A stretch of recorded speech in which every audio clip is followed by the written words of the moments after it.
Alright, 5.6 radical expressions. Students will be able to simplify radical expressions, add, subtract, multiply, and divide radical expressions. So, let's do it.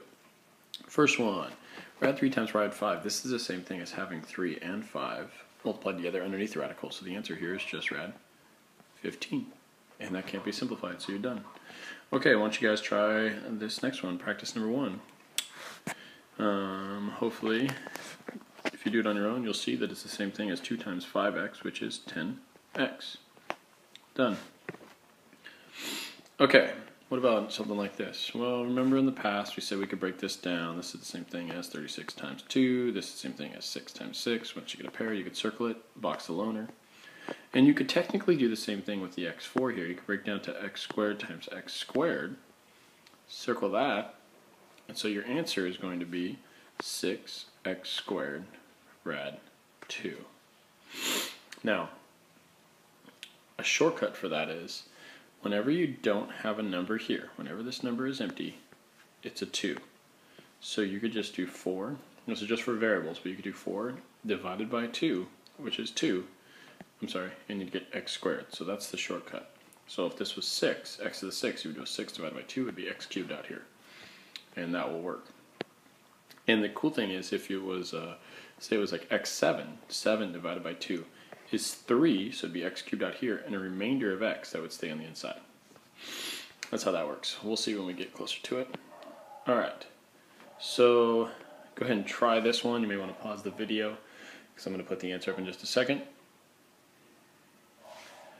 Okay, so this is relatively simple. 16 is 4 times 4, so that means we can bring out a 4.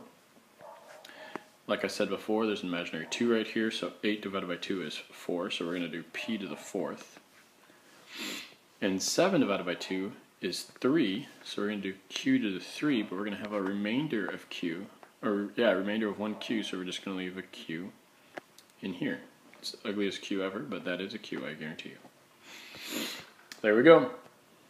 Okay, example number 3. If you get something like this, this is technically the same thing as the square root of 27 divided by 3, like all underneath the same square root. Well, 27 divided by 3 is 9, and the square root of 9 is 3. Bam, we're done. Let's go on to the next one. Yeah, go ahead and try this one on your own. You may want to pause the video because I'm going to put the answer up in just a second. Okay, remember this is the same thing as the square root of 32 divided by 2. 32 divided by 2 is 16, so the square root is 16, so your answer here is just 4. Alright, let's talk about rationalizing the denominator.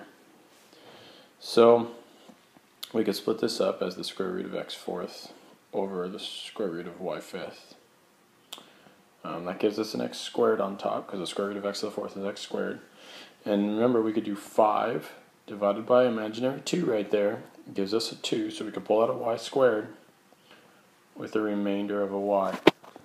Now here's the problem. We are technically not supposed to have a square root on the denominator.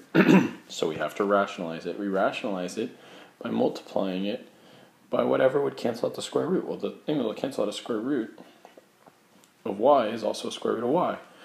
But we can't just multiply it by square root of y. That would change its value. So we can multiply it by the square root of y over the square root of y. This will make it exactly the same thing because rad y over rad y is just 1. So that means that our answer is going to be x squared rad y over y squared times rad y times rad y. Well, rad y times rad y is just y, and y times y squared is y cubed. And there you go. Why don't you guys try this one on your own real quick, and I'll put the answer up in a second. Okay, so you should have gotten an end of the third on top with a y, rad y down here, and then you should have multiplied by rad y over rad y, giving you n cubed rad y over y squared. There you go. Okay, here's where it gets fun. What happens when we have a different index? Notice the 3 here and the 5 here. Well, let's see, how can we deal with this? Well, let's rewrite it as the cube root of 3 over the cube root of 2x. So here's the deal. On these ones above, we needed one other square root of y to cancel it out. But here, I'm looking for groups of 3. So how many more do I need? Well, I need a total of 3. Here I needed a total of 2 because it was a square root. There's an imaginary 2 in there. But now I have a 3 in there. My 3 is the index, so I need a total of 3. Well, let's think about this. I have 1 on the bottom, so I need 2 more. And that will cancel all out so that it just gets 2x. But I need to do the same thing on top. And isn't saying this times this just the same thing as saying that's squared? We can do that. That's totally allowed. So I'm going to just write it as squared. So this way I'm getting 2 more rad 2x's. And it's the same thing as what I have written on bottom, just written in different ways, just to show you that we can shortcut this by just writing 2x squared. Alright, let's see what I get on top first. Well, I would get a 3. 2 squared is 4, and then just x squared. And then on bottom I would just have a 2x. Could simplify this a little bit, we get a 12x squared.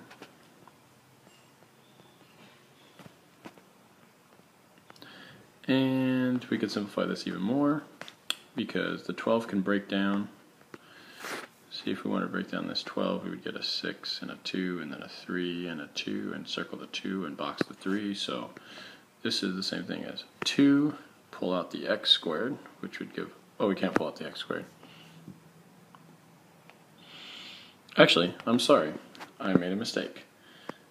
I can't do any of this because this is an index of 3 and this is an index of 3. So there's nothing I can break it down any further. So that is actually your answer. The cube root of 12x squared over 2x. Sorry to trick you. That's all you can do. Okay, why don't you guys try the next one here. Sorry to confuse you. I'll do this one with you guys. If you want to pause the video, you can, but let me try this one with you guys so hopefully you'll see it one more time. So this is the same thing as the 5th root of 5 over the 5th root of 4a. Now, for this one there is a couple different options, but I'm going to just show you the simplest way. Okay, we'll have to do some reducing at the end, but I taught another way to do it. It's a little bit more complicated, but it's a shortcut. Okay, look, we have one 5th root of 4a. We need 5 of them, so that means I need 4 more. So I'm going to multiply this by the 5th root of 4a to the 4th and do the same thing on top. Okay, so on top now I have the 5th root of 5 times 4a to the 4th over, this is technically, because now I have 1 of them and 4 more, so this is the same thing as the 5th root of 4a to the 5th, causing my roots to cancel out, just give me a 4a on top, or on bottom. Now this is the part that we need to focus on, because I have a 4 to the 4th. Well, what is that? Well, if you plug that into your calculator, 4 to the 4th is 256, and then 256 times 5 is 1,280, and then you still have an a to the 4th, and you want the 5th root of that. Well, we're going to need to factor this down, but this is not an easy thing to factor down, so I'm going to see if anything goes into 1280.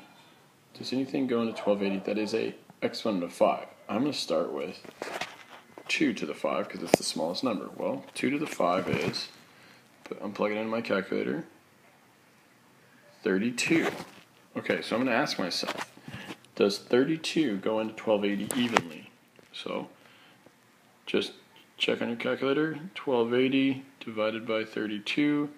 Well, it does, because in fact 32 times 40 is equal to 1280. Alright, that's important because I'm going to rewrite this thing as the 5th root of 32 times 40, a to the 4th. If I wanted to, I could have done the little factor tree, broken this down by 2s, by 2s, by 2s, but it just would have been huge. It would have been, I would have had 5 2s, and then I would have had this 40 still. So it had several 2s in there as well. So it would have been a mess. That's why I went and just asked myself, hey, can I fit a 2 to the 5th in there? And if I couldn't, I would have tried a 3 to the 5th, and then a 4 to the 5th, and so on, and tried a few to see if any of them work. After a while, I'd realize, okay, nothing's going to work, and I'd move on. But I always start with the 2 to the 5th and then try the 3 to the 5th.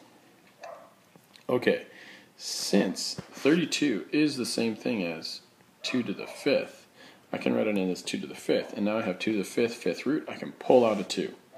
All of that so that I can bring this 2 on the outside, 5th root of 40, a to the 4th. I cannot simplify this numerator any longer, but I have it over a 4a, and now look, these reduce. That's why I did all of that. I pull a 2 out of top, give me just a 1, pull a 2 out of the bottom, give me just a 2, and so my final answer on a problem like this is the 5th root of 40, a to the 4th, all over 2a.